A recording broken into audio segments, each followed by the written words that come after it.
ರಾಯಚೂರು ಜಿಲ್ಲೆಯ ಸಿರವಾರ ತಾಲೂಕಿನ ಸಿರವಾರ ಪಟ್ಟಣದ 2ನೇ ವಾರ್ಡಿನಲ್ಲಿ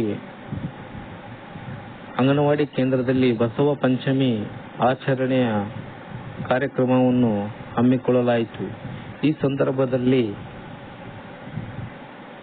ಸಂದರ್ಭದಲ್ಲಿ ಮೆಸಕ್ ಅವರು ನಾಗರ ಪಂಚಮಿ ಬದಲಿಗೆ ಬಸವ ಪಂಚಮಿ ಆಚರಣೆ ಮಾಡುವುದು ವೈಜ್ಞಾನಿಕವಾಗಿ ಸೂಕ್ತವಾಗಿದೆ.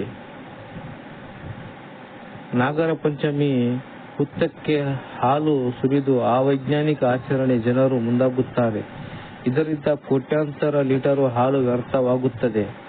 ನಮ್ಮ ರಾಜ್ಯವೊಂದರಲ್ಲಿ ಪ್ರತಿ ವರ್ಷ ಅಪೌಷ್ಟಿಕತೆಯಿಂದ 4,000ಕ್ಕಿಂತ ಹೆಚ್ಚು ಮಕ್ಕಳು ಸಾವಿಗೀಡಾಗುತ್ತಿದ್ದಾರೆ. ಹುತ್ತಕ್ಕೆ ಎರೆದ ಹಾಲನ್ನು ವ್ಯರ್ಥ ಮಾಡಲು ಬದಲು ಮಕ್ಕಳಿಗೆ ಕೊಟ್ಟರೆ ಅದು ಅಮೃತವಾಗುತ್ತದೆ. ಈ ಕುರಿತು ಜನರು ಚಿಂತಿಸಬೇಕಾದ ಅವಶ್ಯಕತೆ ಇದೆ ಎಂದು ಹೇಳಿದರು.